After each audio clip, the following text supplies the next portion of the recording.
to reflect on those who gave their lives, lest we forget.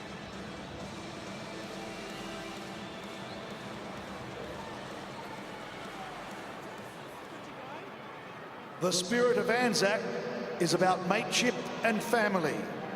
A family of veterans, their supporters, and always being there for each other. No matter the situation, the spirit of Anzac continues. The family continues.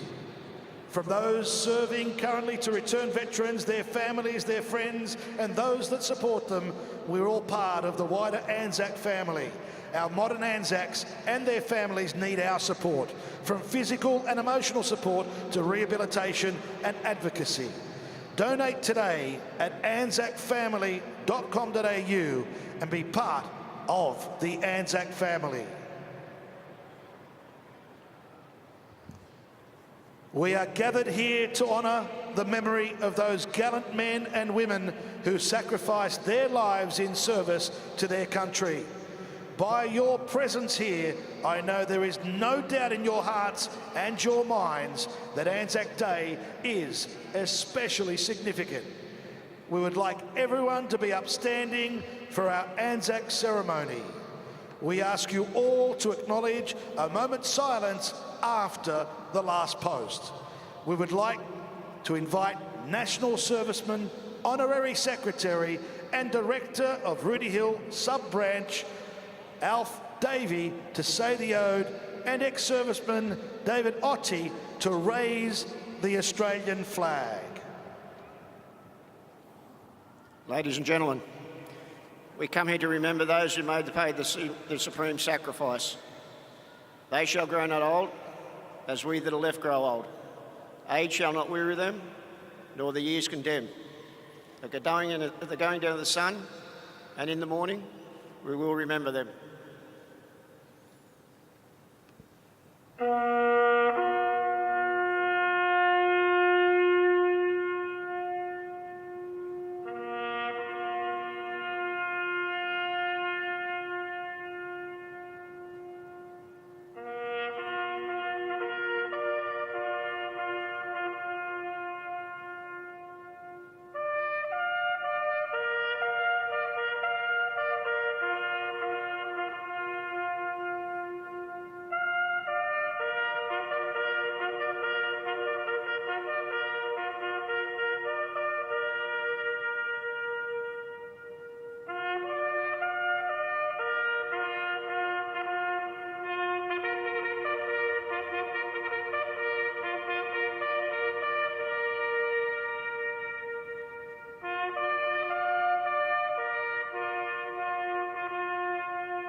We now ask you to acknowledge the moment's silence as a sign of respect.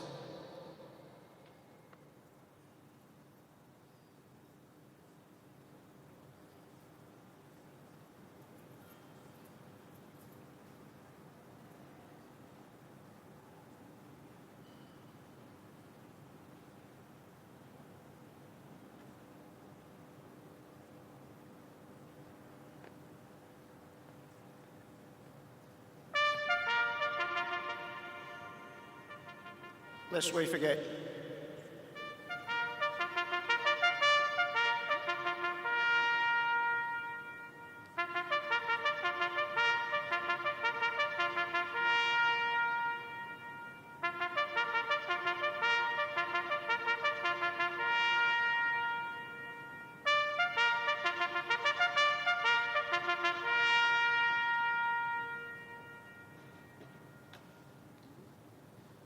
Please stay standing for the Australian National Anthem to be sung by Tiana Young, a graduate of the New South Wales Talent Development Project.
Thank you, Tiana.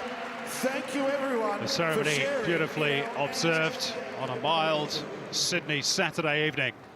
Let's take a check on tonight's team news for this game. 3 changes for the Western Sydney Wanderers. Oriol Riera looks as though he's kicked the ball in a Wanderers jersey for the very last time. He is not in the matchday squad. That is due to a hip flexor problem. Brendan Hamill has concussion after that clash with Adam Pearce last week. And Rashi Mahazi is left out. In come Tas Mordakutis, Tate Russell and Keanu Bacchus. Mitch Duke will play at the point of the attack, and he captains the team in Brendan Hamill's absence. For Melbourne victory, Matt Acton returns in goal for Lawrence Thomas, who played in the Champions League, of course, in midweek. And all the senior stars return as well. Barbarouses, Toivonen, Niedermayer, Baena, and Keisuke Honda, whose last game at ANZ was an Asian Cup quarter-final against the UAE 4 years ago, when he missed a penalty here in the shootout loss.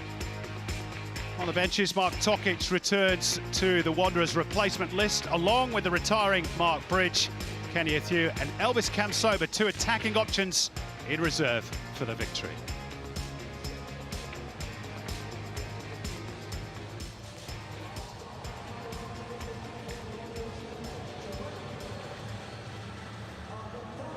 Marcus Babbel's first season has not been what he or the club wanted, but he knows next year he'll be judged more harshly, and the return to Parramatta will surely only accelerate those expectations. Kevin Muscat has lived with that sort of pressure at Victory since day one. He's improved their league position by 1 this season. Can he deliver what would be an Australian record 5th National League title? Costa Barbarouses back in the Victory lineup tonight. He has 3 goals in his last 4 games against Western Sydney, and it was a penalty against the Wanderers back in December. They gave him his first of the season. He's since gone on to score 14. Quite remarkable. Great season for the Kiwi.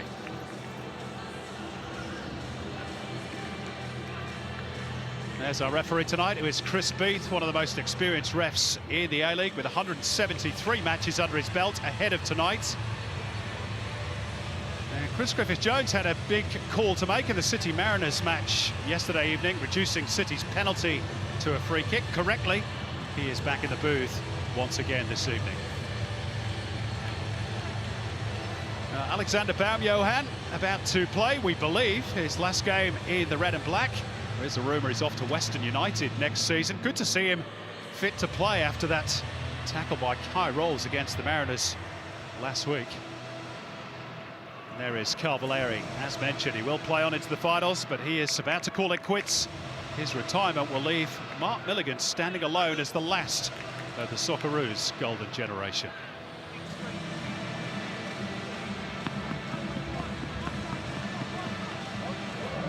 It's been a fair old build-up for the players. They're raring to go. Victory in their change strip. Wanderers in the red and black for the very last time here at ANZ Stadium before they go back to Bankwest, and they can't wait. And it's Victory who kick us off. This is a fixture that has heavily favoured the visitors of late. They have lost just one of the last 16 meetings against the Wanderers. And probably fair to say they're favourites again tonight, Robbie Slater. Well, I think there's no question of that. And it's about them building towards next Friday when they have their elimination final at Amy Park. They don't know who they're going to play at the moment, because we'll have to wait to see what Perth v Wellington, massive game over in the West in respect to where clubs finish. Adelaide, of course, will finish 4th and have a home final. But for the Wanderers, it's saying goodbye. As you said, it hasn't been the happiest of places for them, and they'll be looking forward to going to that new magnificent stadium. And for them tonight, it's about, you know, a certain number of these players playing in front of their coach. Make sure they want to be here next season, and also farewelling this arena and their fans for the season. And of course, at some point during the evening, no doubt Mark Bridge, who is on the bench for the Wanderers tonight, will get a big send-off, fully deserved as well. Here's Tarek Elrich, who's played in several positions across the back line this season for Marcus Babbel. left-sided central defender tonight. Bam Johan has stolen in behind, but Matt Acton read that and was out smartly together. No, he needed to. It looked like Bam Johan was favourite there for an instant. It did for a moment, didn't it? Well, they've got Tate Russell at right fullback, and I think Kamau, who's been playing in that position, for me, he's not a right fullback. I think he's in his, well, what was his best position, and he's certainly a player that needs to refine that spark that he had when he burst onto the scene. Here's Keanu Bacchus, who was left on the bench last week, but restored to the midfield today at the expense of Rashid Mahazi.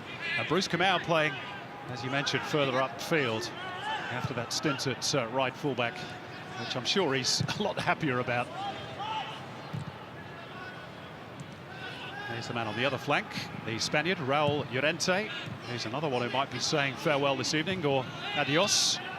Galafoco took his eye off the ball. This is Raul Baeta, coming towards the end of his one-year loan from Granada in Spain. Keisuke Honda with a bit of time inside the centre circle. Antonis, former Wanderers player, presents it straight back to Kamau, who gives one for Mitch Duke to chase, and he gallops away in that familiar fashion with the arms pumping. And they've got options here, one of which is Rolly Bonavacia. And the final touch came off Thomas Deng for a corner. Yeah, and you see that, you know, it's a long ball, and Mitch Duke so powerful when he's running into those channels. But as he checked back onto his left foot, you see they've got nobody in the box, and that's what they're going to have to do tonight. There's no Riera. As he checks back, the only option, Bam Johan's the only player in the box, and he comes to the, well past the edge of the penalty box for Bonavacia. And those players are going to make an effort to get in the box. Kamau, Bonavacia, and Bam Johan. Bam Johan to swing in the corner. Decent fist away by Matt Acton, who's in a real scrap for that #1 jersey along with Lawrence Thomas. Seemed to be Thomas's for keeps for most of the season. Acton staking a late claim. And I think Kevin Muscat has encouraged that competition as well. And not just in goal, in one or two other spots in the team. Well, you think him playing here this evening means pretty much without any dramas for Acton that he'll be there next Friday. A bit of knee soreness for Lawrence Thomas may have played a part in the decision as well. Suffered a slight recurrence after the Champions League draw with Guangzhou Evergrande. Good performance that by Victory during the week with a completely different team almost. This is Niedermeyer, who was one of those rested during the week. Well, rested of a fashion. He's, of course, not part of the Champions League squad officially. James Donachie. Thomas Deng. Antonis diverted it beautifully into the path of Barbarouses down the right. Toivonen making his way towards the penalty spot. Well, he broke in behind and no one was in. As you said, Toivonen was coming late.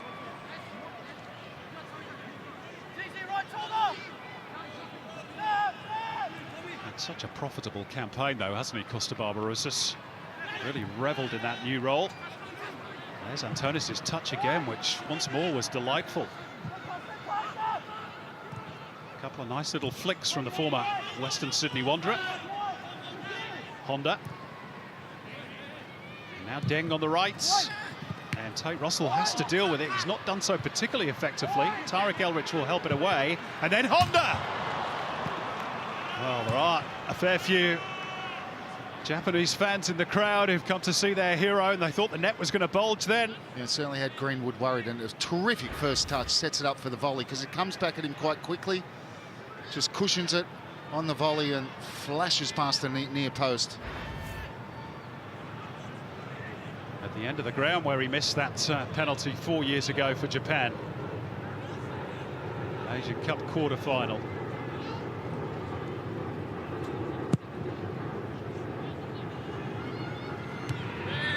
Niedermeyer over the top of Duke. Oh, and Toivonen was caught by Mordakutis. Barbarouses races away. Tate Russell and Jack Greenwood have got to deal with it. It breaks here for Antonis. A whole crowd of players. It was rather inventive again, Terry Antonis. Just didn't pay off. Toivonen remains on his haunches. Now rather gingerly back up to his feet. And a quizzical look towards Chris Beath. Well, I think he's played the advantage. There's no doubt about that. He's going to come back. Now, does he take action? This is the action where Greenwood smashes that one. And Antonis just had too many players around him and tried to find Barbarouses. Chris Beath is having nothing to do with that conversation with Ola Toivonen. See if there's a bit of revenge in the air for the big Swede.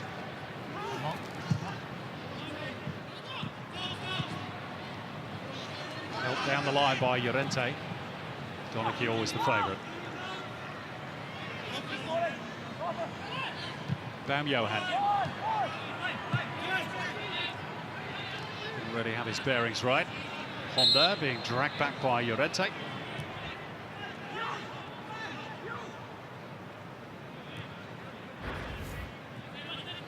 Here's that Toivonen incident. Well, with more to Kutas. Yeah, he's certainly late. He's laid the ball off, and the referee did play the advantage. And Chris Beath thought, well, it probably was a foul, but not worth a yellow card.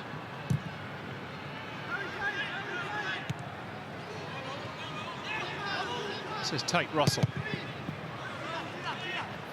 Has enjoyed something of a breakout campaign, the young right fullback. Appearing in his 12th A-League match of the season.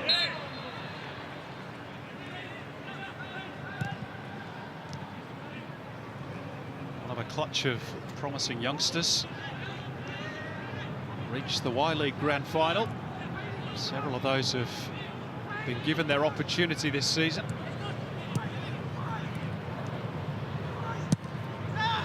And Wanderers pressing high in this opening period. Tonis has done some good work, but unfortunately for victory is not the latest example of it. Here's Deng.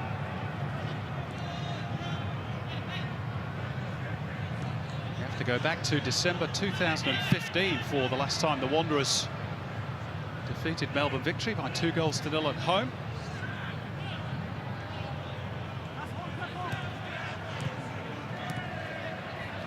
Antonis, or rather Barbarouses, I should say. Honda's down on the turf at the moment, slung in towards Raul Baena. Now there's appeal for hands there against Keanu Bacchus. Deemed accidental. VAR, no doubt, will be just checking to make sure that that's the right decision.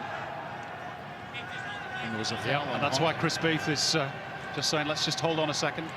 Also, there was a foul on Honda, and Bacchus was a little bit late on. Honda's had a good start to this match, lots of touches. Stamped on the foot there of Keisuke Honda, hasn't he? Tell you what, the cross that came in, Baena wasn't far away from getting on the end of it.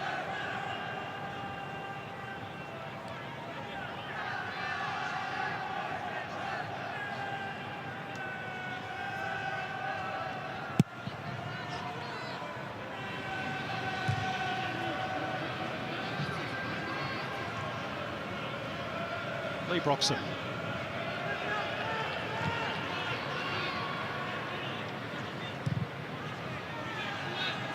Niedermeyer spreading the play out to the right. Thomas Deng. Beyond him is Honda.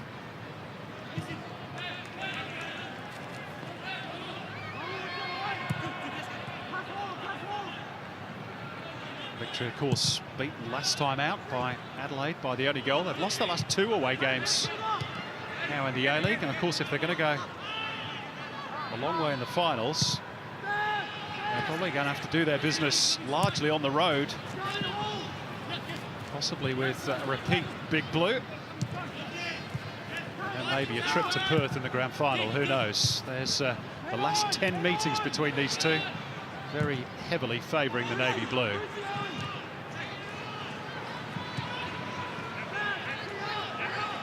Here come the red and black, though, through Bam Johan. Kamau in good position here. Yeah, poor delivery.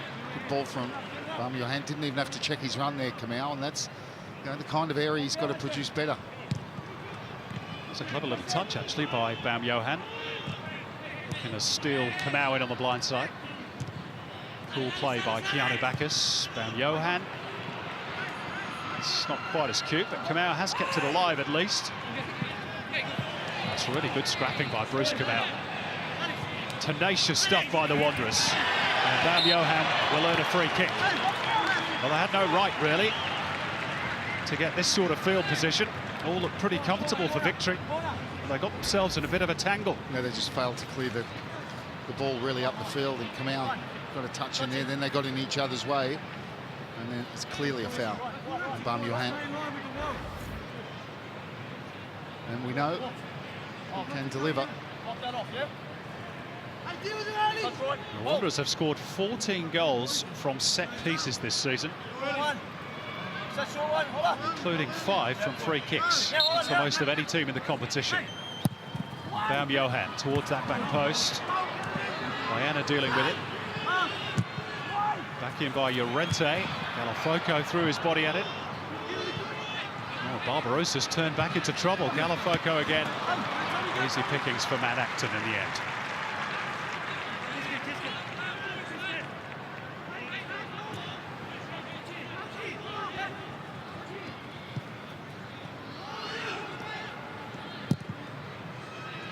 Diana gets his head up and finds Deng, who called loudly for it. Niedermeyer. Broxham. Niedermeyer almost showing too much of it to Mitch Duke. Keisuke Honda. Broxham. Tate Russell had to get that touch, didn't he? He was the wrong side of Barbarouses.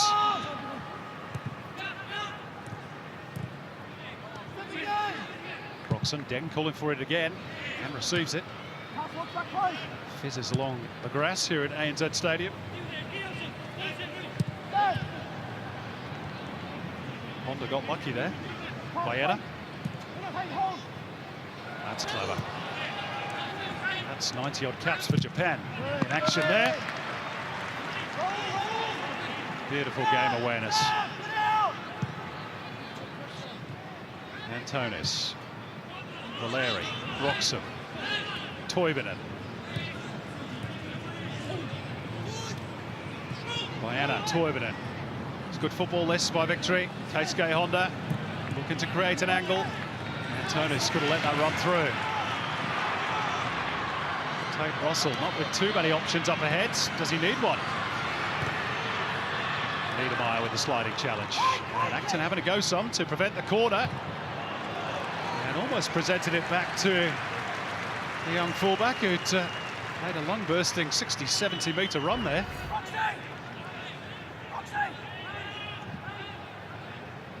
Got his head up, but didn't see too much on. So I thought, right, I'll go myself. Well, remember in action in that eliminational final, the one that Victory won, the crucial one in Sydney. Antonis, where Russell was, he sort of started from that that sort of position, and ironic, it was Antonis chasing Russell. That was Antonis finding Toivonen. Barbarouses. Just got enough bodies. The Wanderers in and around the penalty box to stop that little ball from Barbarouses. Victory posing the bigger threat at the moment. James Donachie. Well, they're just starting to find their rhythm. They're moving the ball better. The Wanderers have been pressing very high since the first minute. It's very hard to continue that.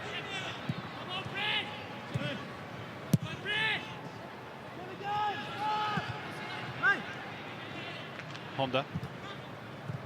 Beautifully disguised for Toivonen. Just turns it out towards Antonis, and that's where that momentum grinds to a halt. But otherwise, it's been relatively pleasing on the eye from a Victory point of view. First 15 or so minutes. Just the one real goal threat, Keisuke Honda. Here's Bruce Kamau looking to have a run at Lee Broxham at the other end. Rolly Bonavancia shifts it onto the left foot. Shot smothered in the end.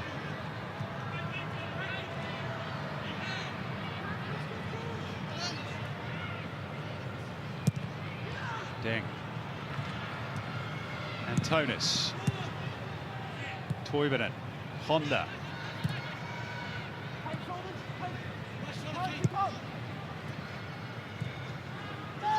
Back for Deng.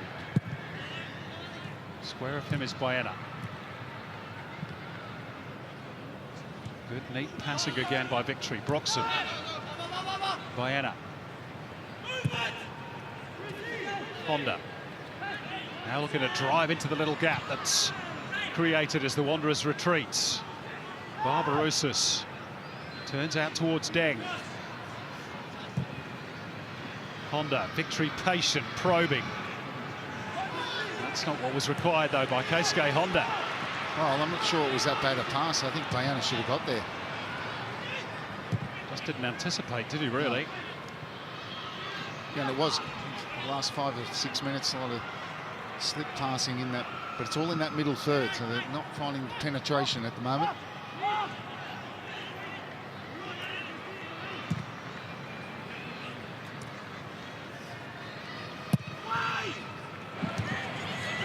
Duke in a tussle with Donachie. Donachie prevents the corner. Honda under pressure. Not found wanting, was he? Their marquee star, or one of them anyway. There's the other. Little nonchalant flick of the boot out towards Broxham. Now Raul Baena.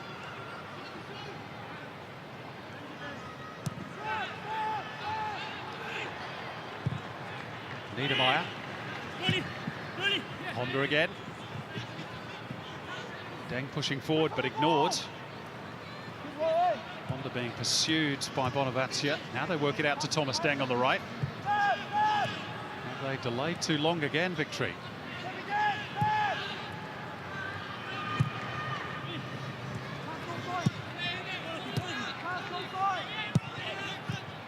Barbarouses. Honda. Toivonen showing. Lovely touch. Oh, he was onside too. Barbarouses couldn't bring it under his spell. And if he does bring that down, he's confronted with Greenwood, and his next touch is a strike at goal. So look and see if he was onside. He was on. Barbarouses probably should have got that. Clever the way he pulled off. Toivonen shaped to go near post, and Honda saw him, and he pointed exactly where he wanted. First time layoff. Deserved better. There's been a bit of talk that Western Sydney Wanderers are interested in trying to get Costa Barbarouses next season.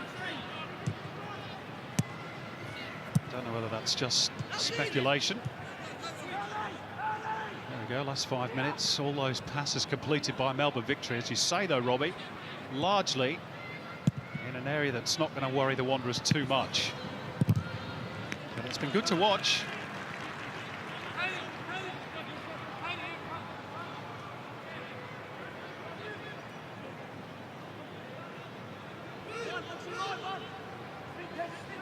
Victory will have either a Melbourne derby against City next Friday, week 1 of the finals, or they will play host to Wellington Phoenix.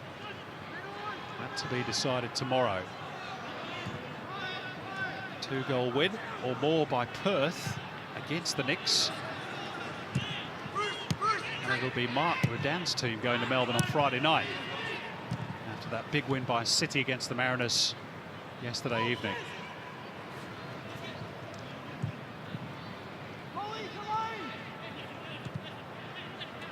Honda, who's seen plenty of the ball in these early stages. Broxham creeping forward down the left. Kamau got drawn inside. It's across to cover now, Baena. They work the angle for Thomas Deng on the right, who'll hang it up for Antonis to attack. Mordakutis did so effectively for the Wanderers. Worked out by Honda for Deng again. And this is the pattern of the game. Victory with a lion's share of possession. That's an error by Mordakutis. Straight at Barbarouses, the cutback. Antonis cleared almost off the line by Tate Russell. And the Wanderers were almost the authors Of their own misfortune there, Tasmore to Kutas. Yeah, that's plays in Barbarouses. That ball into the, if it goes near post, Toivonen's offside, and Tate Russell did very well to position himself beyond his goalkeeper, and that was going in.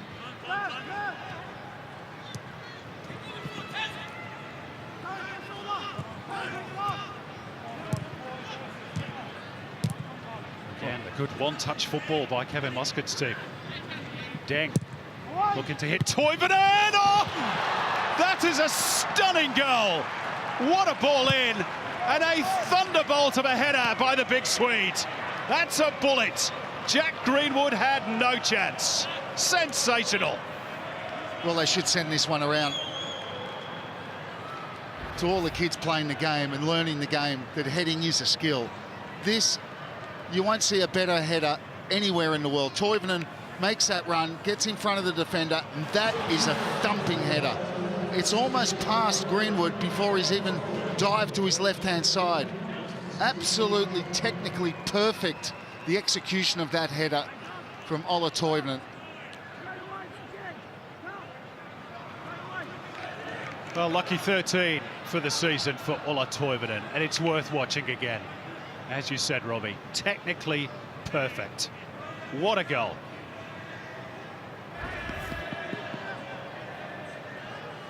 And of course, Victory have never lost in any of the games that Ola Toivonen has scored in this season.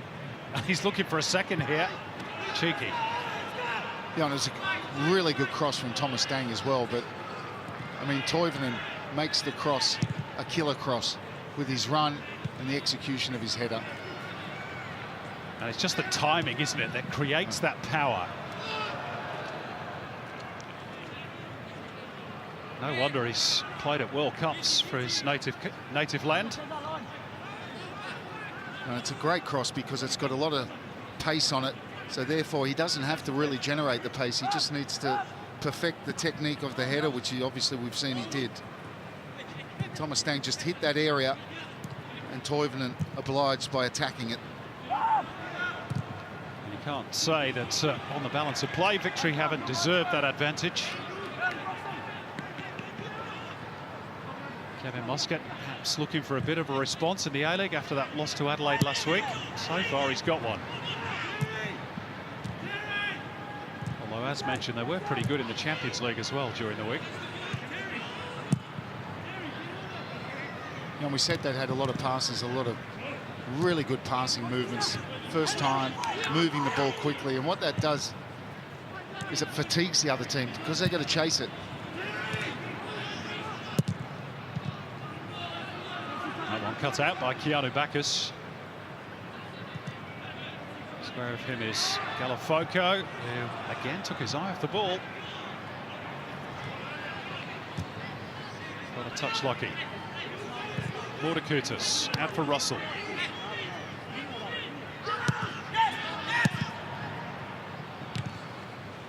Kamau with Broxham at his back. And the Victory fullback is penalised. That goal, Melbourne Victory's 50th of the season. Just the second club to top the half-ton after Perth Glory.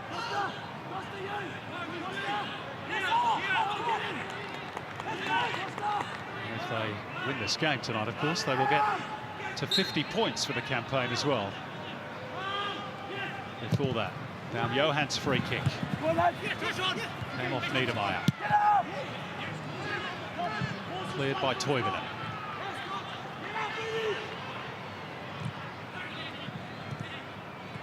Good touch by Elrich.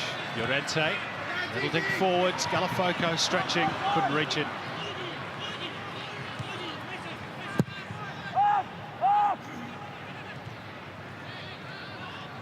Mordakutis. It's better play by the youngster. Russell couldn't get past Broxham. Chested down by Antonis. Challenge from behind by Baum Johann on Baena. Advantage played.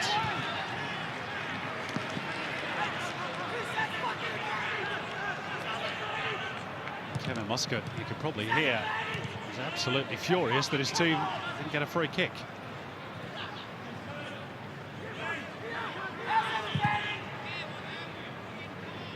Conversation still going on between Chris Beath and Kevin Muscat, who's got probably one of the loudest voices in the coaching ranks. And that one's not escaped Chris Beath's eyes and ears. And it is a booking for Thomas Deng.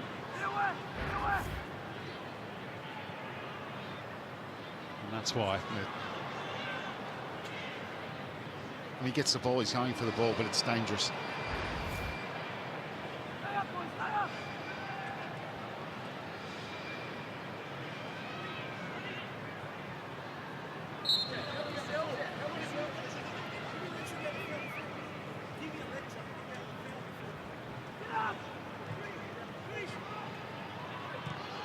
Fourth official Kurt Am still deep in conversation with Kevin Muscat, I can tell you. And with the rest of the bench. Well, he's probably saying there's been a few challenges on Victory players where he's played advantage, but similar in to that one that Thomas Deng just affected.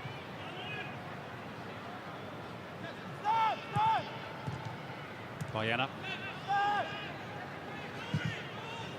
Dangerous Deng, ball. risky ball. Oh, Kamau, that's going to be a booking as well for Niedermeyer.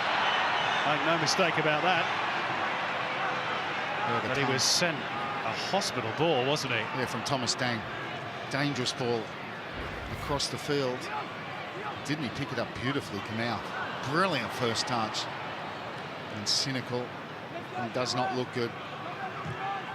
Well, they call that a professional foul, don't they? But they shouldn't do, really. As it does completely spoil the attacking momentum that Bruce Kamau had. Little else he could do. That's the Germans' view of things, no doubt.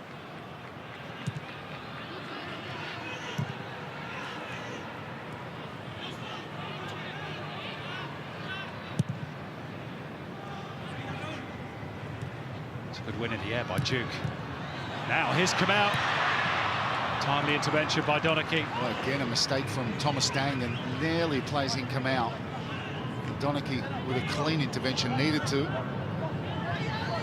He's had a dodgy few minutes, hasn't he, Thomas Deng? Yellow card, a couple of straight passes.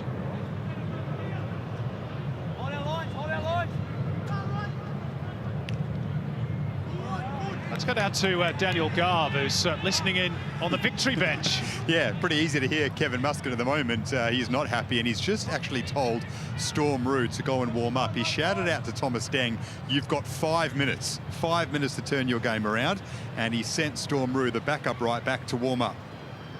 Wow. Well, of course, he dragged him a couple of weeks back against the Mariners after he conceded a penalty, the foul on Matt Simon. And that's a foul by Bonavati to relieve the pressure on Donachie. Well, Simon, I was going to talk about the two fullbacks. You've got Lee Broxham and Thomas Deng, right fullback and left fullback. Of course, for most of the season, it's been Corey Brown and Storm Roux. They were recruited as specialists in that position. I don't think Thomas Deng's best position is right fullback. I agree, yeah. And it was a wonderful cross for Toivonen, sensational header.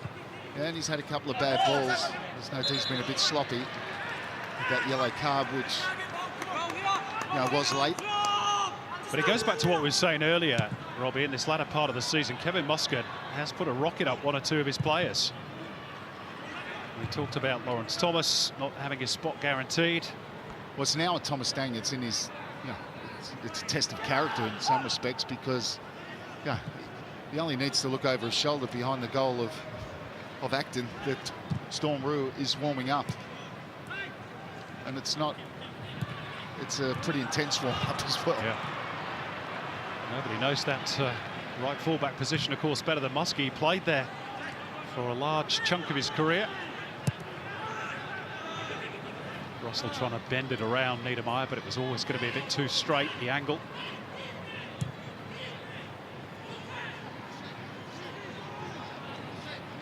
Victory just had a little bit of a wobble the last few minutes. Well, I don't think Kevin Muscat be taking him off for the yellow card, because if Kevin Muscat goes on his own career, he's had a few crunching tackles himself. So I think it's the sloppiness of those couple of passes in particular that cost Niedermeyer a yellow card and nearly played in Kamau again. Infringement by Galafoco.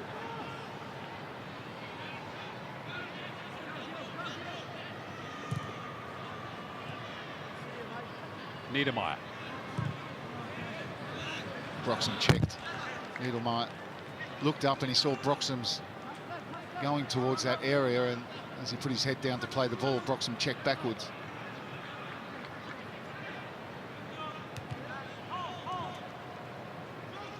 Honda. Good use of the body to fend off the attentions of Keanu Bacchus. Antonis. Honda.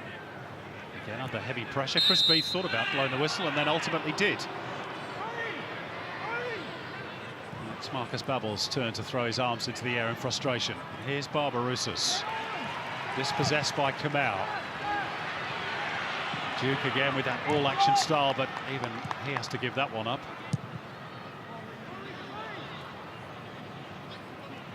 It's been tough going for the home side.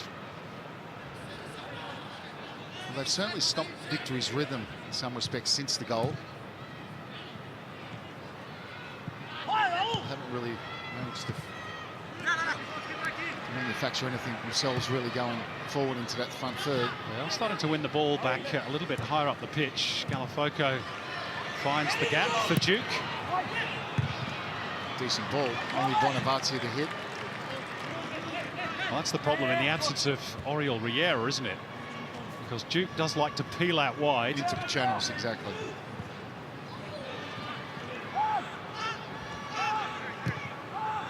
A hip flexor problem, we're told, the issue for Oriol Riera, which prevents him from, in all likelihood, saying goodbye to the Wanderers fans. And leaves him one short of a half-century of game for the Red and Black as well. 49 games, 26 goals, Rob. It's not a bad return for Oriol Riera. In fact, it's pretty good. Yeah. I think the thing with Riera is when he was on, he was pretty good, very good. Down Johan, just slightly too far in advance of Kamau.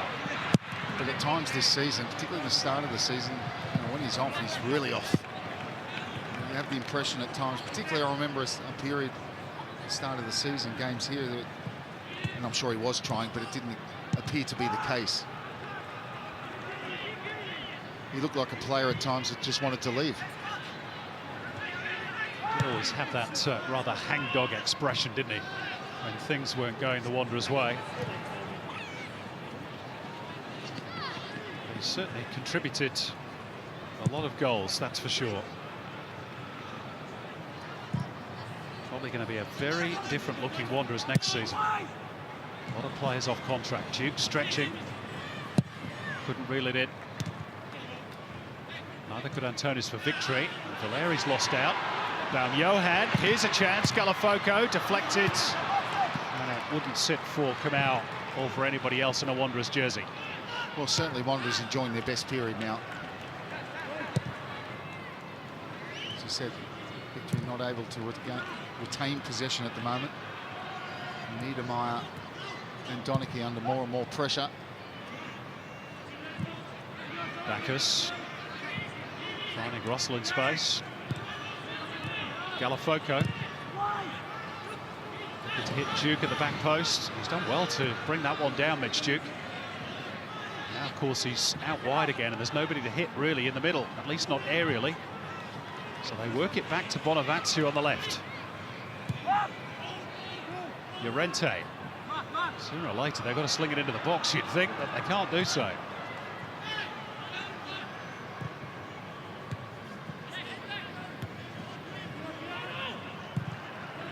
Baum Johan.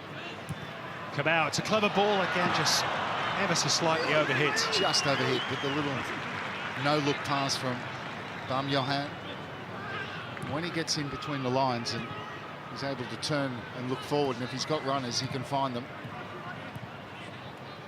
More often than not, very close that time to playing in Kamau.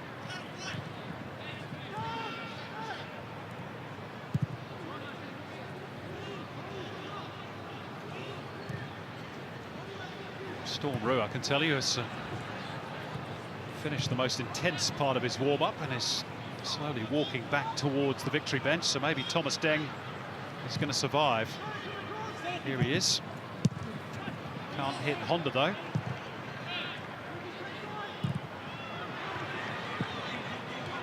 Tate Russell. Useful looking ball. Niedermeyer got his head on the end of it. Antonis. Tidied up by Tariq Elrich.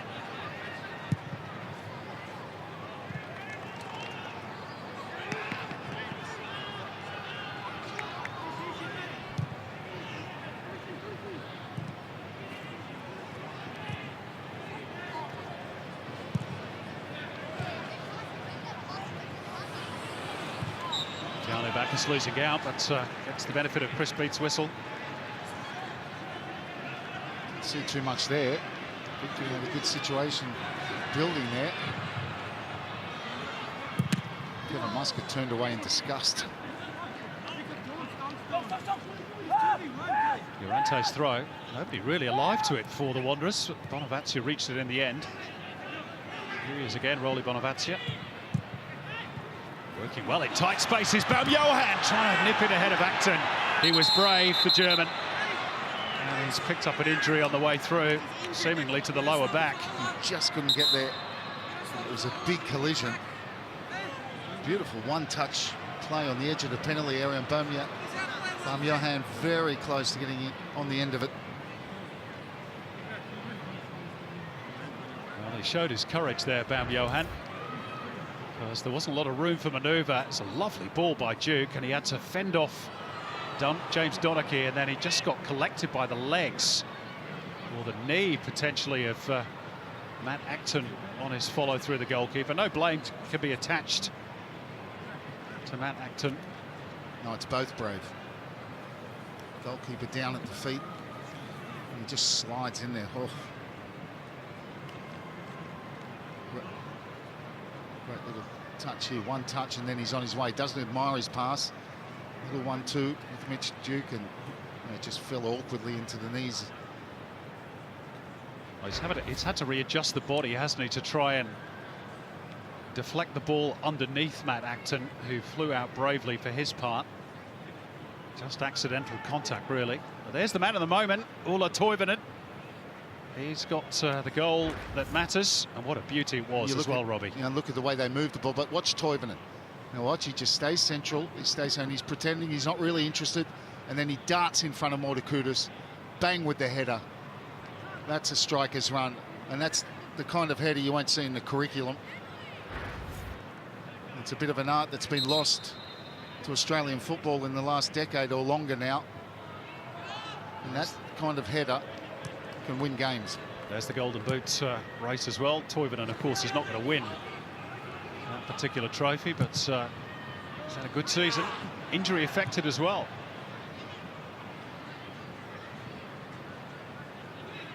Thomas Deng, who claimed the assist, has had a real up and down first half.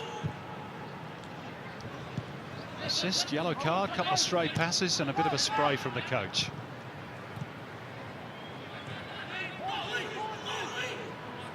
Five minutes of the first half to run.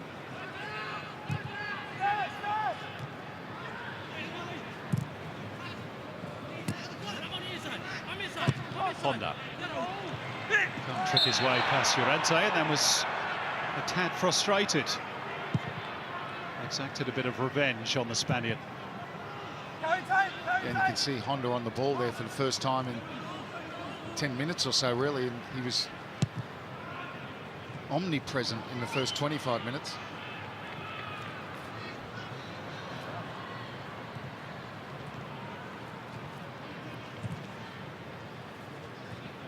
Back with Thomas Deng, wide right.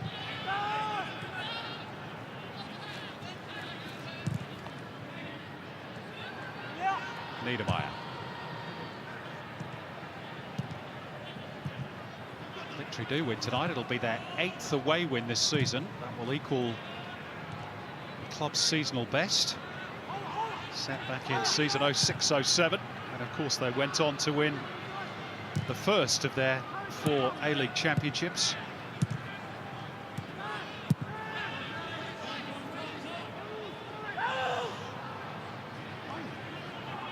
Let's mention that away form might be absolutely crucial come the finals, which start next week. And it could have been so much better, Simon, because you did mention they've lost their last 2 away, so... That's right. And only Adelaide have kept them scoreless on the road all season. Twice.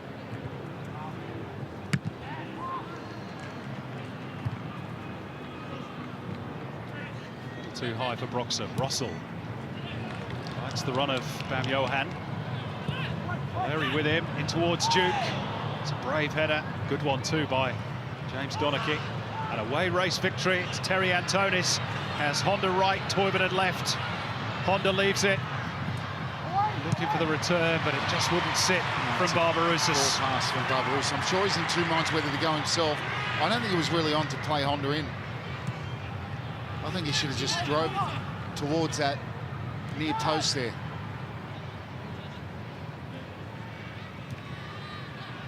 Still no way forward for Honda. The Wanderers struggling to get out. Here come victory again. Barbarouses. Antonis, little layoff for Honda. Well, they're working the triangles beautifully here. Corner ball. And the unfortunate thing for Barbarouses there is Toivonen had come off. He'd pulled out to the edge of the penalty box. Here's the lead up. Look at this. Brilliant play. And then Antonis, after that exchange of passes, just drives forward, plays in Honda, who leaves it for Barbarouses. I don't think that's really on to play there. I think he should have just drove towards that, either the byline or the near post. Honda's corner. Lovely shape to it. Elrich met it near post. Reset through Antonis. Honda again. They try and work those triangles again. It's Antonis. Hooked back in by Donachie. Wanderers trying to hang in there. And over the top by Raul Baeta. Just leaning back, and Thomas Stang might have pulled the trigger there as well. And they somehow kept it alive at the back post, and very nearly number 2. It was Donachie hooks it back in there. It was on for the volley for Dang. And then just leaning back as he's trying to bend that one to the top far corner. Just the 1 goal this season, the Spaniard, Raul Baeta.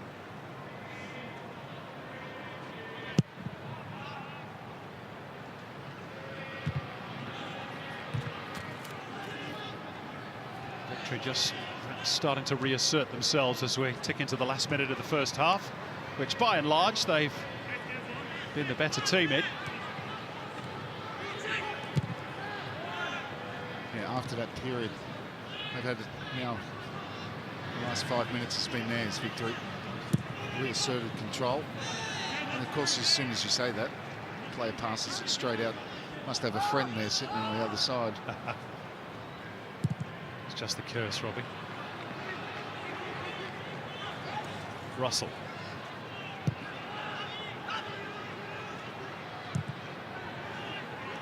Elrich.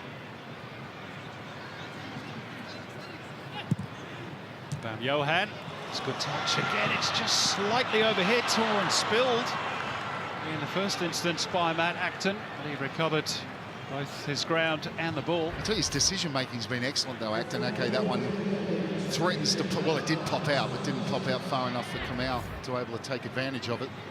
But by and large, his decisions to come off his line have been all correct.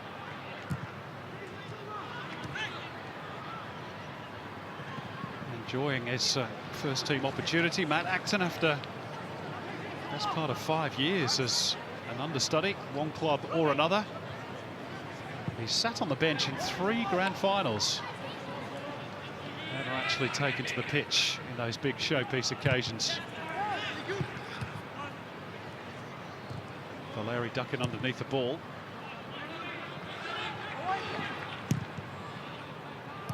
Kamau.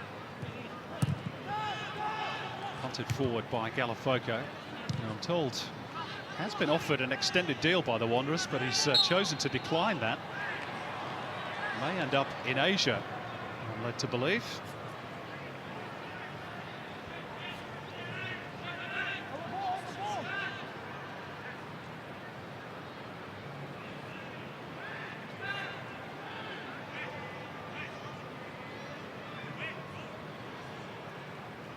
Final play of the first half. It's been an interesting first half. By and large, Victory have been the better side. There's no doubt about that. But Wanderers had, not a real convincing period in the middle of this half. But Victory at times, particularly in that opening 25 minutes, were irresistible. Wanderers free kick needed by a free. Good job that wasn't Toivonen. Free header, back post, can't at least make the keeper save it. And you see Toivonen makes the run. They're worried about him and they forget about Niedermeyer at the back post. Good learning experience for some of these inexperienced Wanderers, of which Jack Greenwood, of course, their goalkeeper, is one. Tate Russell and Tassmore to Kutas. Elrich and Llorente with the experience, but at the break, the Wanderers in a familiar position against Melbourne Victory, trailing thanks to a super header by Ulla Toivonen in the 22nd minutes. They've had one or two more chances besides. Keisuke Honda and Raul Baena. Not much from the Wanderers at the other end. Brutal from Melbourne Victory, and Toivonen a little blunt from Western Sydney. At the break, Western Sydney Wanderers 0, Melbourne Victory 1.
Spectators must comply with the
Well, Marcus, your final 45 minutes of the season coming up. You've just delivered your final halftime team talk. What did you have to say?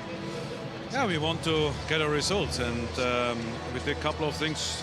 Yeah, very good. Otherwise, yeah, by the goal we were not in our structure, and then this is a team. Yeah, if you do a mistake, they can score, and it was very, very painful for us. But now, I hope we can stay in the structure, defensive like offensive, and then I hope we can get the result.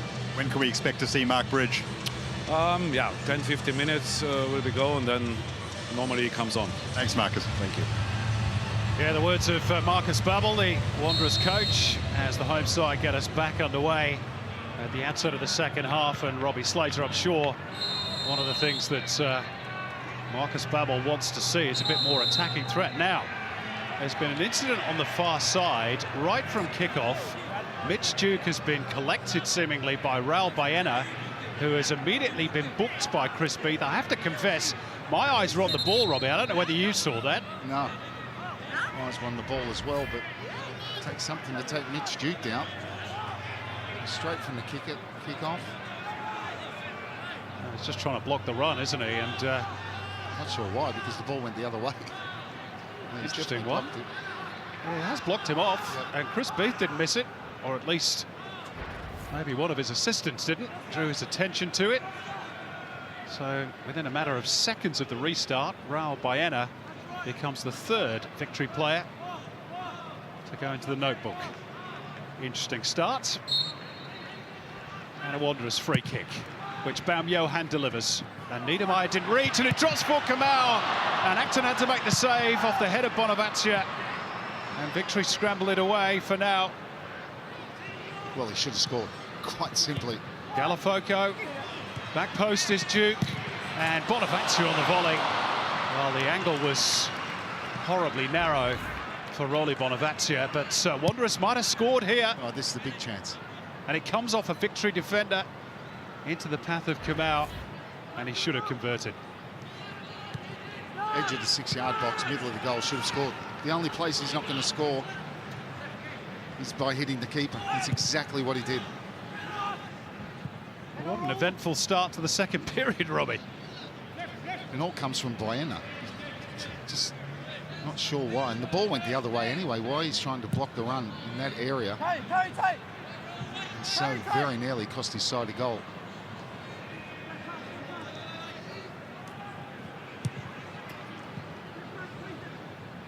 The Wanderers starting the half as they mean to go on. Do have that miserable record here at ANZ Stadium. They've won just 5 of the 21 games they've played at this venue, and they've never beaten Victory here in 4 previous goes. Floated forward by Elrich into a good area as well for Rolly Bonavacia. Seen out by Thomas Deng, who remains with us despite the threat of Kevin Muscat and the warming up of Storm Roux first half. Galafoco, former Victory player, of course, briefly, back in 15-16. Clever wing play by Bonavacia. Baum Johan to tee it up. It's Tate Russell. Well, he never looked really convinced by the opportunity, did he, the youngster? No, and I'm surprised that Baum Johan passes the ball there. Perfect position for him to strike. But he hit it with no conviction whatsoever. And what's this? Good play from Bonavacia, and it was there to be struck by Baum Johan. He's just shifted the responsibility onto young Tate Russell.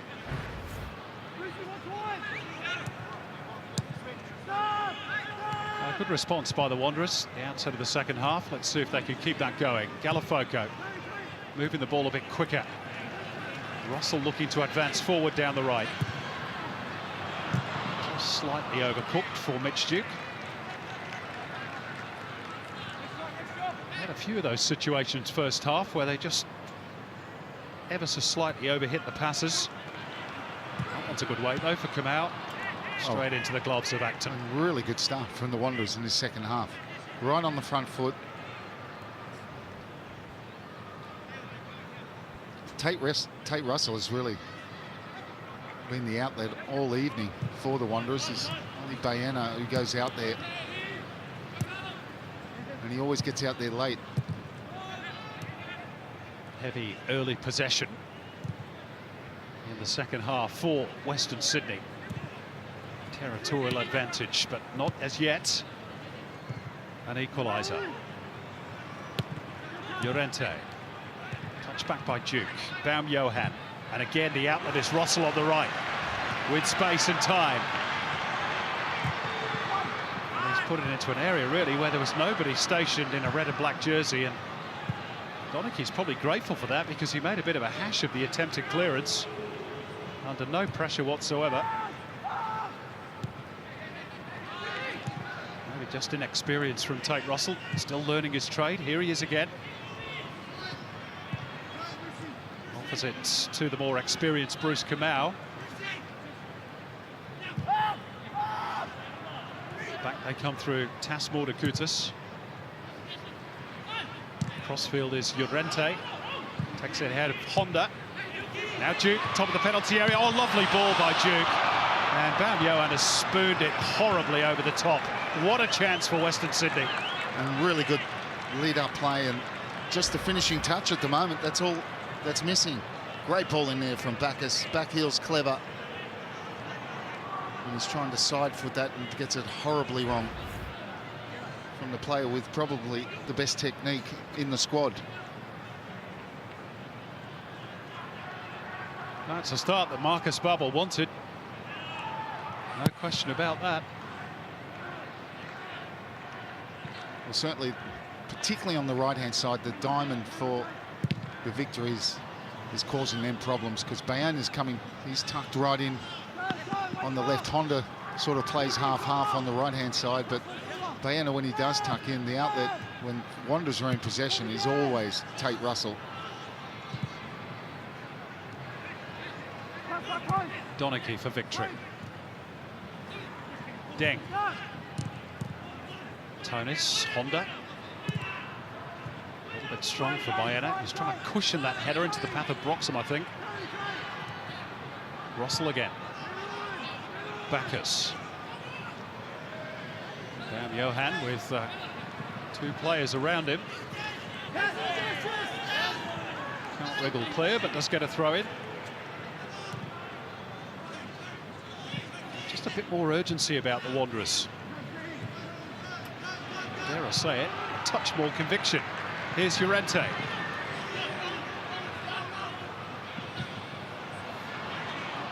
Just showed enough of it to Deng to get a foot in. Valeri. Honda. Draws the foul from Yassas Bonavacia and Llorente. Clever play.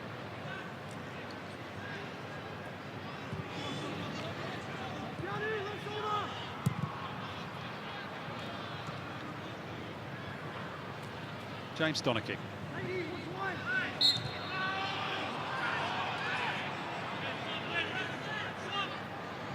Donachie taking it upon himself to beat the first press. Draws the foul from Mitchell Duke. Victory looking to settle. We take a bit of the sting out from this start in the second half from the Wanderers.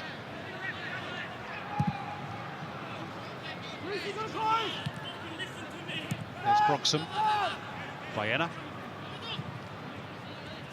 Toivonen. Oh, that's a little nudge around the corner from Baum Johan, not quite into the trajectory of Kamau.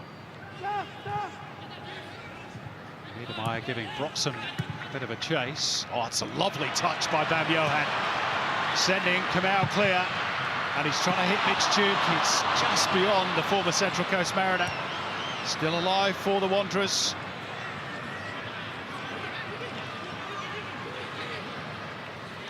Bacchus, you're into the outlet, time to try and measure the cross, and Broxham seated out. But what a touch by Baum Johan. Fantastic, and Mitch Duke's shaped to go to the near post. Because he does that, it just means that he can't get to that ball from Kamau.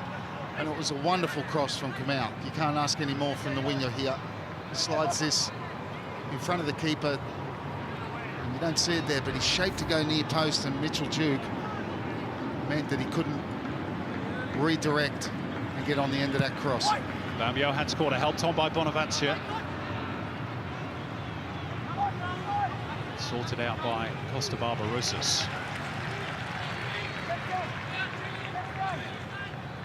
And it's been an encouraging 10 minutes for Marcus Babbel and his team,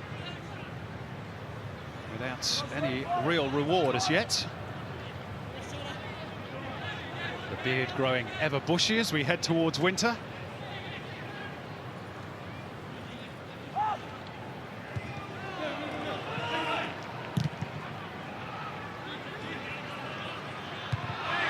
Wheel up and under for Toivonen. Easily beaten in the air by Llorente. Oh, Baena turning into trouble. Might drop for Duke here.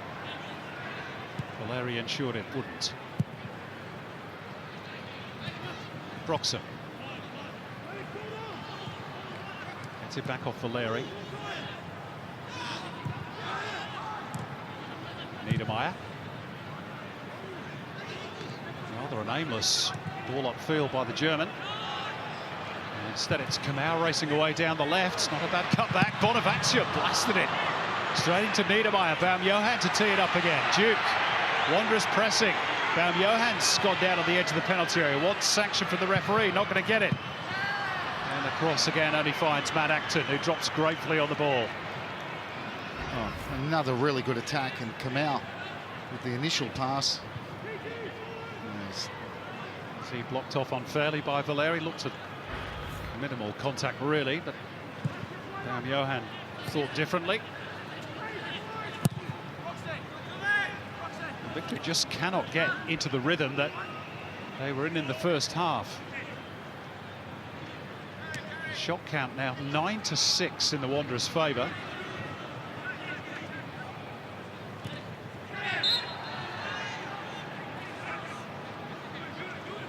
And 5 of those have come since the restart.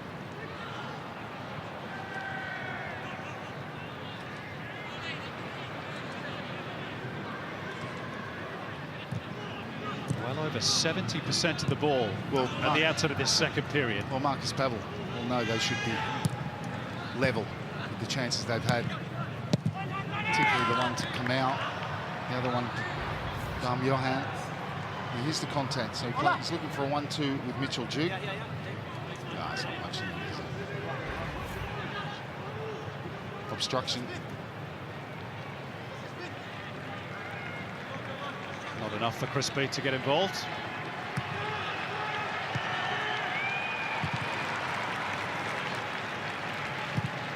Now the applause you can hear in the background is because Mark Bridge is getting ready. The retiring Western Sydney Wanderer, about to play his final game in the professional ranks. There'll be a huge ovation for him when he comes on. Meantime, Baena. Barbarouses. That was a really swift turn by the New Zealander. Yeah, just not matched by the finish. No, it's set up nicely for it. Hits it on the half volley and just hits it on the up, so it's always rising. Carry Josh, carry Josh.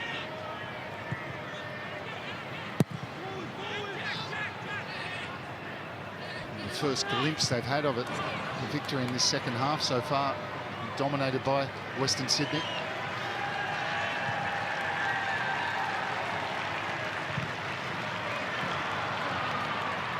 Away from Kamau. Mark Bridge awaiting his big moment. Next break in play. Looks to be nice and relaxed about it, doesn't he? He's going to continue as a player in the semi-pro ranks with the Mounties Wanderers in NPL 2 next year.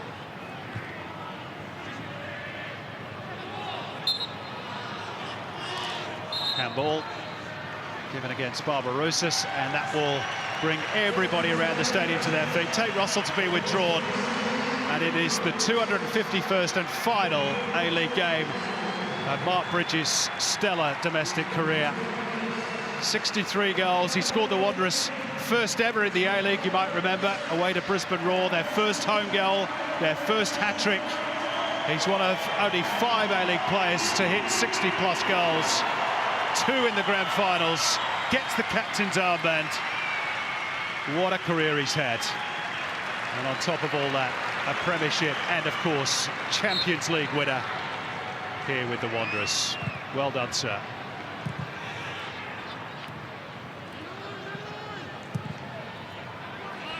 And here he is, straight into the action. He couldn't get a goal, could he?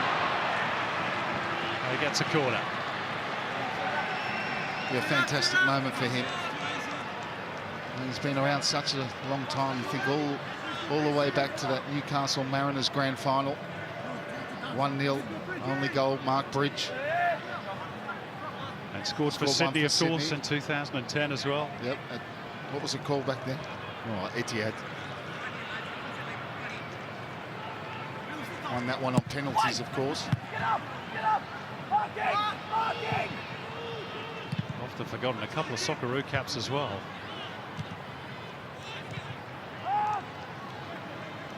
Here's Antonis. Barbarouses. Baena might open up for the Spaniard here. Chooses to play in Honda instead. Toivonen, always a danger in the air. Not quite as impressive as his first half effort. No, and his run takes him well past the near post. Watch his run this time. Again, he looks disinterested, and it's that little dart. He's just trying to flick it on, really, isn't it? Trying to help it on.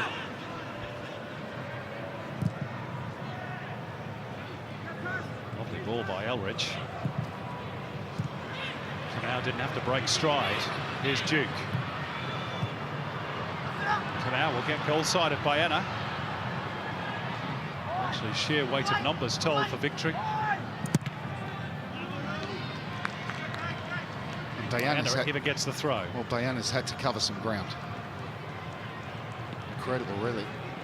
He's another one who's sort of chopped and changed positions, hasn't he? He's played as the traditional number 6. He's played on the right-hand side of the diamond. Tonight, he's on the left.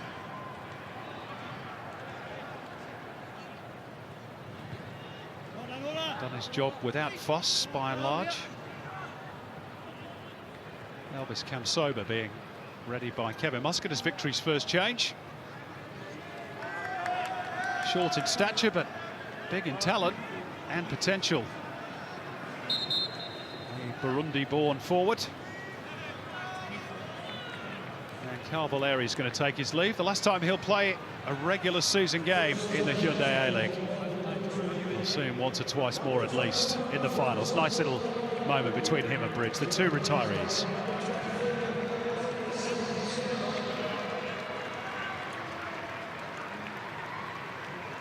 Nice to see that he's so well respected by his peers. Had such a great career.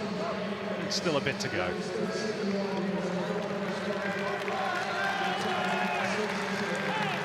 Nice to see the Wanderers fans joining in as well. Last time they will see him in these parts, of course. A man once labelled Mini Vinny by Graham Arnold in homage to Vinnie Grella.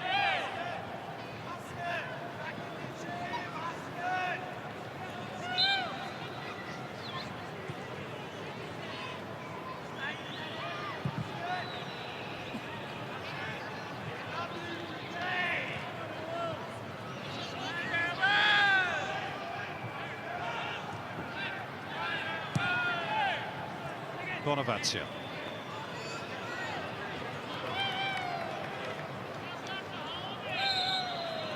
Trying to steal about 10 metres from the throw, which Chris Beath is not going to allow. Bacchus, found Johan bumped off the ball. Chris Beath happy to let it run. Galafoko, Kamau. Challenge for Baena in the air. It was high fought by Antonis. He thinks that decision is harsh. He's saying, what am I supposed to do, Chris? I've got to try and play the ball. Keisuke Honda agrees. What's your view, Robbie? Look, I think if you're in isolation, you get away with it, but I think because Bacchus is so close to it, he gets penalised. It's one of those, isn't it? How many overhead kick goals would have been disallowed if you went with the letter of the law? Johan, set piece, scored from his last one. Yep, that was at this end of the ground, of course, against Sydney FC in the derby. Courtesy of a deflection off Adam Lafondra. Looks as though he's going to leave this one, or is he just measuring out the wall? Yep. He is. Chris Beath is not particularly interested, but Bonavazia will take it instead and fires it straight into that wall. Maybe it wasn't the required 10 metres. Hang on. Niedermayer's caught the worst of it. So Chris Beath checking on his welfare. And the Wanderers fans and team not particularly impressed.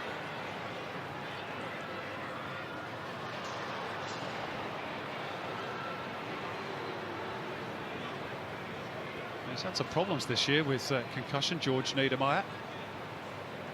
We saw Matt Simon cop one as well to the side of the face in the City victory game. That's more the end of the schnoz, I think, Robbie. Well, certainly caught him. That's painful. Which brings tears to the eyes, doesn't it, when that happens?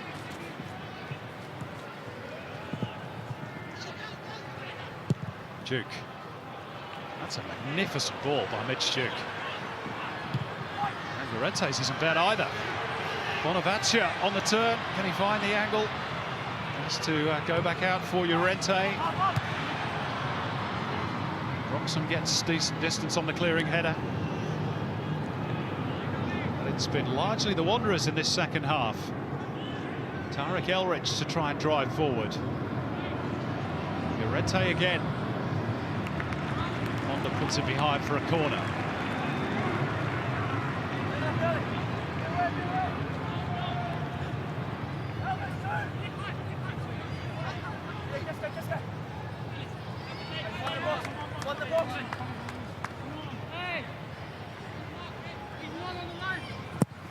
Johan's delivery. Acted, shouted for it, got a good strong fist to it. Oh, and a slip at the crucial moment by Kamau. And the Wanderers caught upfield, and they could have their pants pulled down here. Mordakutis giving chase, but it's Costa Barbarouses. Surely must score, but he can't do so. Jack Greenwood makes the save, and he just got the ball caught up between his feet at the vital moment, Robbie. Exactly, and he's gone straight, and his start was perfect. But his last two touches, he just lost all momentum, got stuck between his feet. And what a chance on the counter against the runner play to go 2 up. Kevin Muscat can't believe it.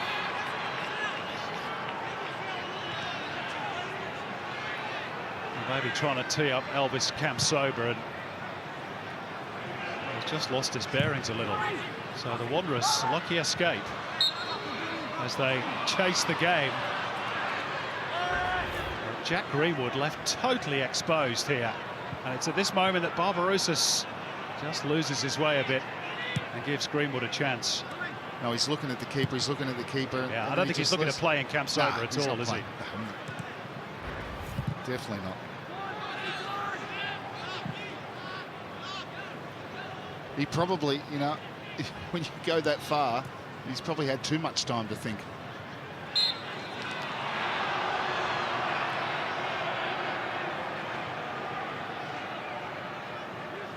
Llorente, he made the decision to go for the ball, and Barbarouses just got his toe to it, set him on his way. He had a long way to go to reach the Wanderers' goal as well. Too long to think about it. Says Thomas Deng.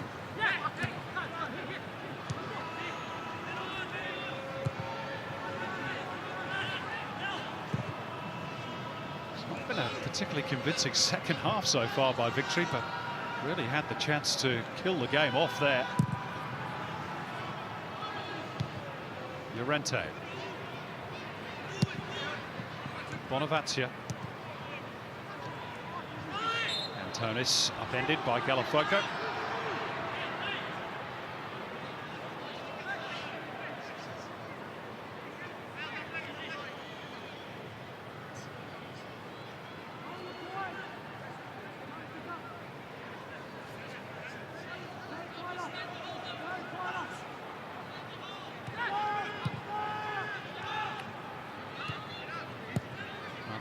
Warren Joyce is in the stands here at ANZ Stadium tonight. He's foregone the annual end-of-season awards with Melbourne City to check on potential finals opponents next week in Victory, if that's the way it works out, of course. Perth and Wellington might have something to say about that tomorrow.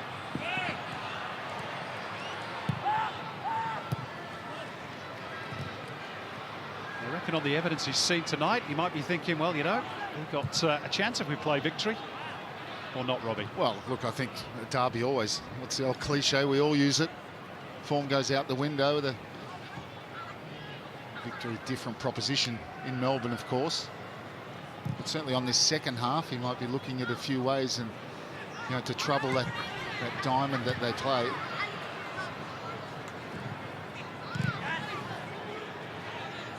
The first half was very good from victory. For large periods, moved the ball quickly. Certainly control the game, which they haven't been able to do second half. Honda was prominent in that first half, barely sided him. Second half on the ball, he's been doing a lot of defensive work.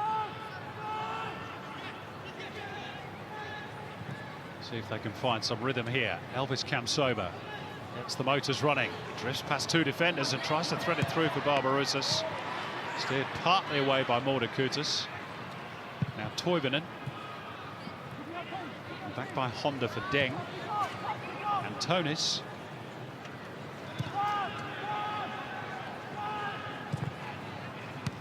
Honda. Difficult ball to control that. He did ever so well, Keisuke Honda. Lovely flick by Toivonen. Barbarouses. Toivonen. Narrow angle, hanging it up. Oh, and over the top it goes from Elvis Kamsoba. Great play. Now, when they're in that move, in and around the penalty area, Honda, Toivonen, the way he just hesitated, and Kamsoba just got there a little bit too early. And that's, you know, we don't talk about that often enough. The way he protects the ball, Honda. Barbarouses slips in Toivonen, who can't get the strike on, clips this to the back post, and Soba just a little bit too early. No disrespect to him, he's not the tallest player on the pitch. No. As you're watching that replay, Kevin Muscat has made his second change. He did threaten it in the first half, but finally he has withdrawn Thomas Deng in favour of Storm Root. He's now chasing Bonavancia. Bacchus. Kamau. Still Bacchus weaving his way through. And Kamau. Just won't happen for Western Sydney. Well, that time it's the final pass, and before that it's just been the finish. Great position again for Wanderers. This is the potential danger for them, that they get caught. The offside flag is going to deny Costa Barbarouses. Tiny finish on that occasion, but it's not going to count. Barbarouses says, go to the VAR and have a look. I thought initially, he reckons he was on. Let's see. I thought initially he was off. Oh, it's close. Is it a clear and obvious enough error? I think Chris Beath had blown the whistle anyway, hadn't he? Yeah, I think so. He's offside.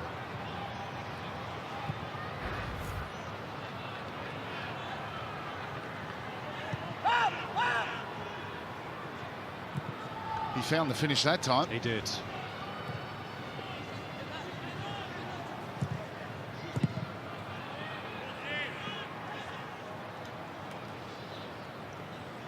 There's Warren Joyce watching on in the stands.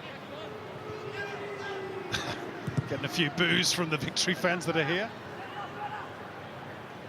His team were pretty good last night against the Mariners. 5-0 victors, and a little glimpse of the future, perhaps. Some of those young teenagers. Nazarene, Abdullahi, Connor Metcalf was very good. That was less impressive from Elridge.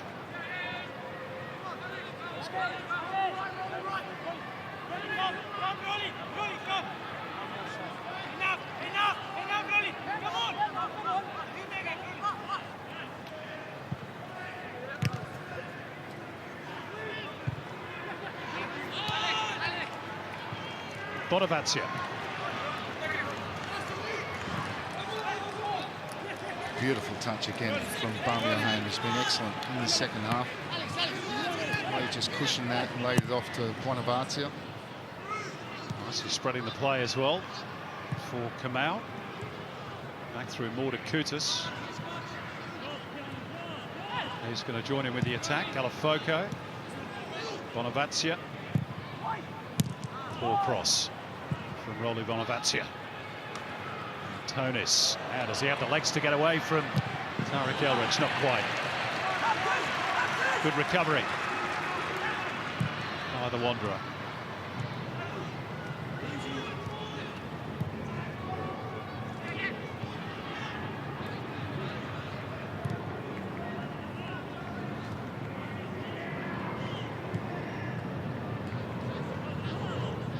Victory have at least slowed that early second half momentum, I should say, by the Wanderers.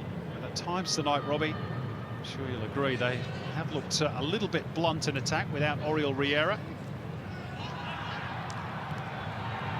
Yeah, they've been much better in the second half in that respect. True. First half was a different story, but, you know, you go back to Kamal's chance, Baumjohann. They should have equalised with one of those. Bonaventure Then victory. had a little nibble at Storm Roux. There's Oriol Riera. In all competitions, 32 goals in 57 games. Not a bad return. Looks like it'll be the last we'll see of him in these parts. Here's one of his potential replacements, Mitch Duke. Bonaventure seen out by Cam Sober. And it's going to be a victory throw as well, which won't please Western Sydney.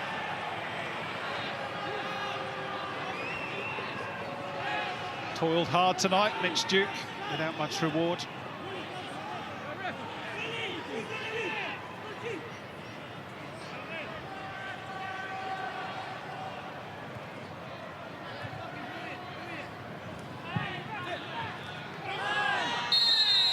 Free kick for the foul on Honda, and it's going to be more than that. Bonaventure gets a booking.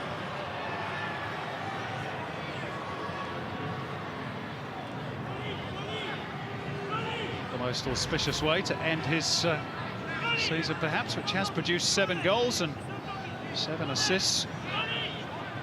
Decent return after he was labelled a sloppy player by his coach in pre-season.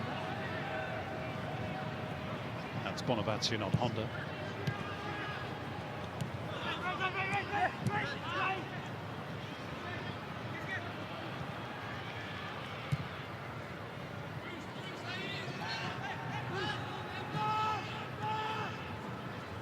Baena. Antonis. Ball was on. It's not going to reach that. Right idea, but You're right, it was on. just the execution of the pass from Antonis. He's had a pretty good game in the middle of the park for Melbourne victory.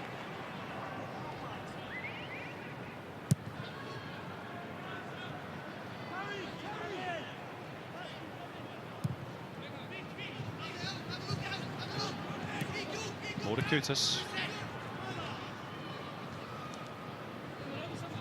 Kamau.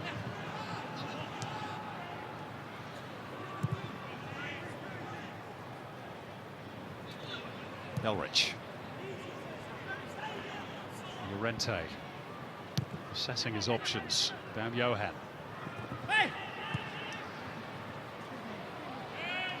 Entering close attendance on Bonaventure.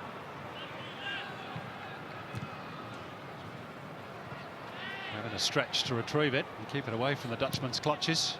Honda. Oh, they had to write about 3 challenges there. Keisuke Honda. Toivonen. His first half goal still separates the teams. Cam Sober, who had an opportunity to double it via the header. Toivonen. Antonis. Honda creeping forward down the right. And Toivonen just waiting for it to sit. Didn't have that time, did he? Just didn't get on the right side of him to hit it with his right foot. They want a foul for Baumjohann again, and yet again they're not going to get one. Western Sydney. Honda leaning over the top of Llorente. No foul there either. Antonis. Toivonen. Barbarouses. Victory looking to finish the game off. Duke in the way though. Looking to lead the charge the other way. Powerful run forward by Mitch Duke. Victory backtracking. Bonaventure wide left. And that's where it ends. And he's a bit unfortunate. And he probably shouldn't have tried to make that cross, because Mitch Duke with that powerful run all the way from his own half when he picks up this ball, but his final layoff to Bonavati was too heavy and sent him too wide. He just couldn't wrap his boot around it. Probably should have just controlled this. It was impossible. See, just can't readjust to affect the cross.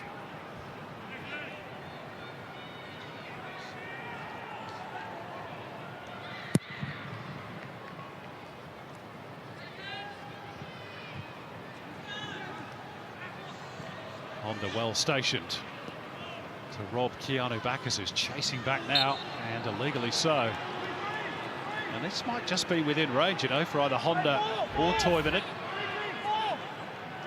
Bacchus just trying to come around. It's definitely a foul, and didn't really need to make it because Galafoco's right in front of him. You got a whack to the face as well, Honda, as he fell onto the knee of his opponent.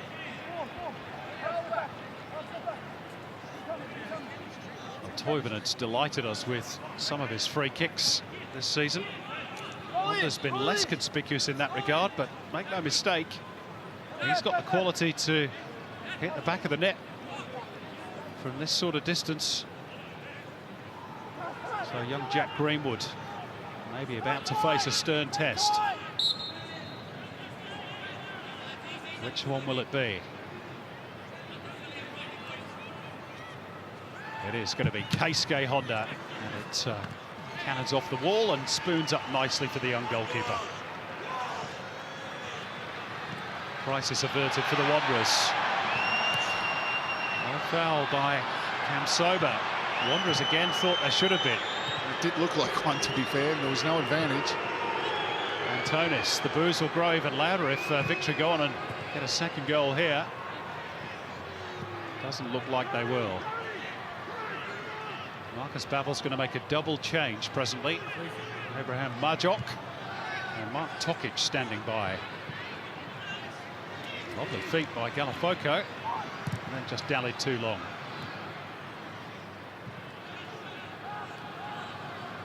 Kamsoba.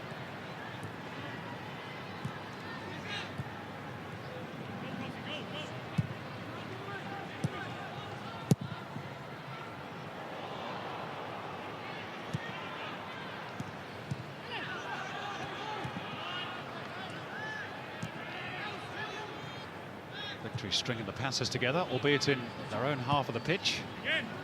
Broxham.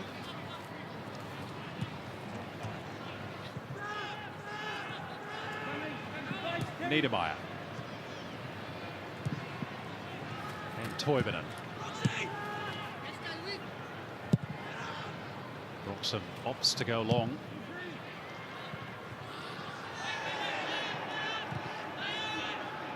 Antonis. Barbarouses onside this time. Honda. Kamsoba. Honda continued the run. They got the final touch. And they signal a corner. And Galafoco is going to be booked for an earlier challenge, or maybe something he said, to be honest. Not 100% sure on that one. What is certain is that he's got a yellow card. Honda, little exchange here with Kamsoba, and see who's the last touch, and probably was a corner. Honda almost demanded it, didn't he?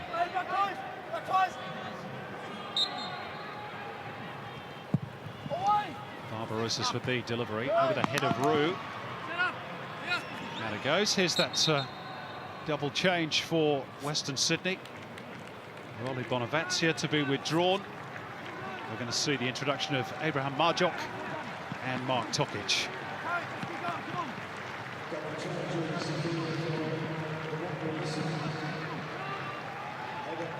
Galafoco has just been booked.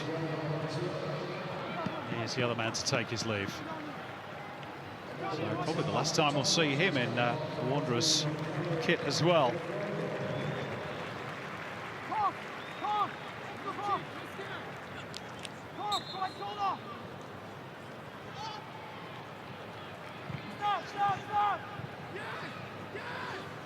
Rue. Trying to slide it through for Barbarossa, so had stolen the march. Llorente in the road. Tokic couldn't make progress. Nor could Bam Johan. Victory will introduce Kenny Athew presently as their final change. Honda, Cam Sober. Elrich's intervention, Bam Johan. Again, it's overhit. How many times have we said that tonight, Robbie? Yep. That one destined for Mark Bridge. Just wants one chance, doesn't he? On the occasion of his final game.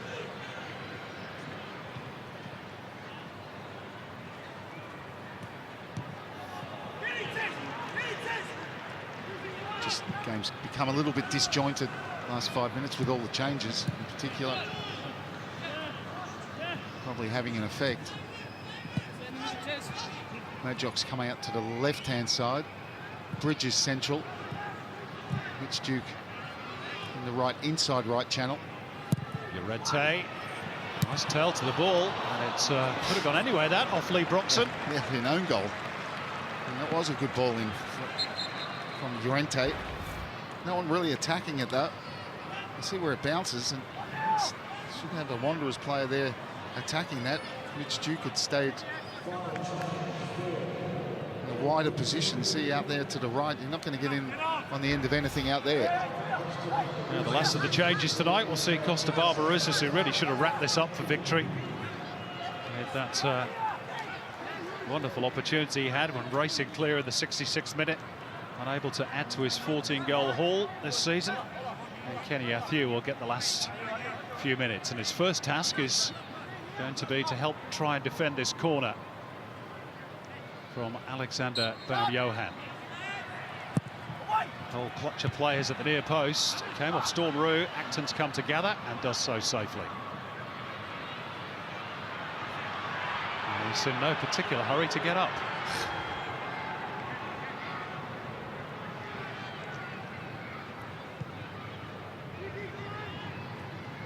Here's the As Live ladder. Doesn't make any difference in terms of their final placings. Victory would move up to 50 points. And that would be a record for a club that finished third in the A-League era. Meantime, we're going to have another yellow card here. It's time for Bam Johan, who's growing increasingly frustrated. Had a bit of a chop out at Baena.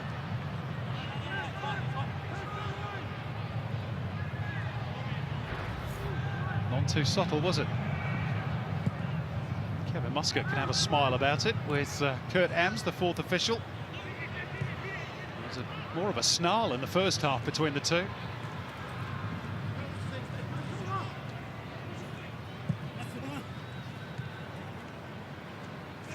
Toivonen, whose first half goal, Robbie, in fairness, is probably worthy of winning most games of football. It was a textbook header. Can the Wanderers get something, or get on the end of something? Llorente, useful ball again, and Mitch Duke threw himself at it. They appeal in vain for a penalty. Perhaps crucially, Mitch Duke wasn't among those leading the call. Another good ball in from Llorente. Mitch Duke coming in at the back post.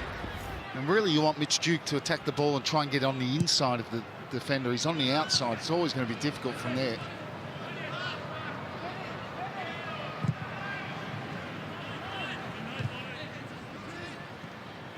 It increasingly looks as though the Wanderers' tenure in the Olympic Park precinct is going to end in yet another defeat. It really has been a graveyard for them.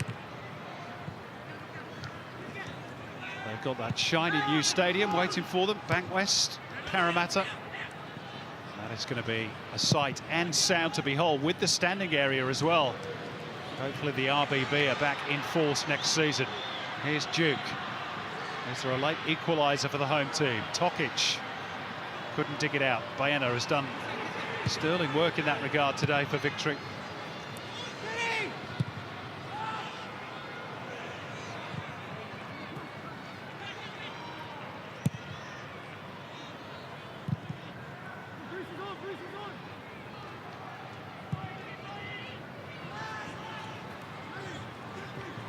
Kamau. Tokic. Personally looking for Raul Llorente to swing in the sorts of delivery he has done in this second half, which has really posed the biggest threat to Victory's advantage. Time running short. We're now into the first of just 3 minutes to be added on.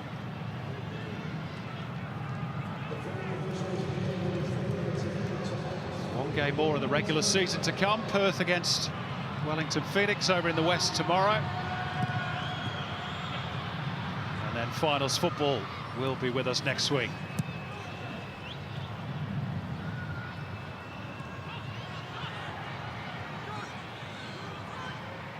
The Wanderers won't be a part of that.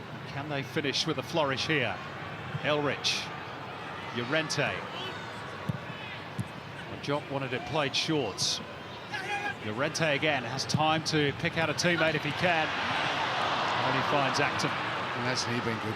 You know, a couple of crucial saves early in the first, you know, in the early part of the second half. But everything he's done, his decision making has been really good, and that's good presence. Defenders very happy to see the keeper come and take that ball. Bam Johan. Just trying to slip it through, wasn't he, for Mark Bridge? Still alive for Duke. Unlucky for Llorente. Stretched as far as he possibly could. Just couldn't reach it.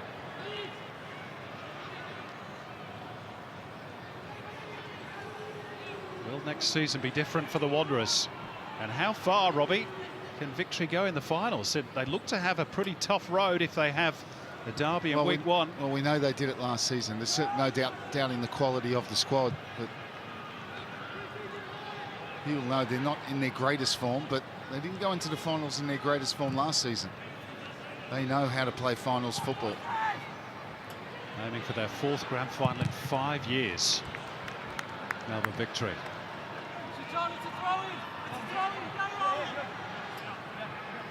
Keisuke Honda was influential in the first half. Here's Majok. Routine in the end for Acton, who again remains prone on the turf for rather longer than the home fans like, as they try and waste some valuable seconds. It's not been its most fluent best tonight, but looks as though they've done enough, Kevin Muscat's team.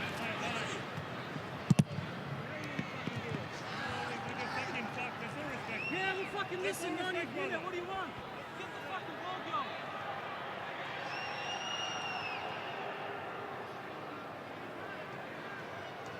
going. Dying embers of another disappointing season for Western Sydney, out of the finals, second year running.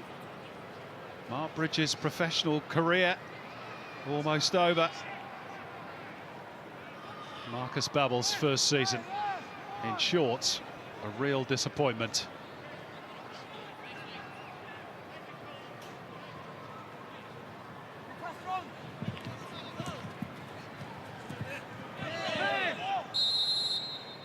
And there we go. In the end, that superb goal by Ulla Toivonen was enough to claim all 3 points for Melbourne Victory, who duly complete the seasonal clean sweep over the Wanderers. They will head into the finals on a winning note as they bid for a record 5th title. Mark Bridge ends his professional career on the losing side, but he has had a stellar career and gets the hug from Terry Antonis, one of his former teammates with the Wanderers. He'll be glad to see the back of this place. Home to Parramatta next year, and they hope a reversal in fortunes on the pitch. For now, they've been beaten by Victory for a 5th consecutive match. Ulla Toivonen with the only goal. Western Sydney Wanderers 0, Melbourne Victory 1. Well, disappointing.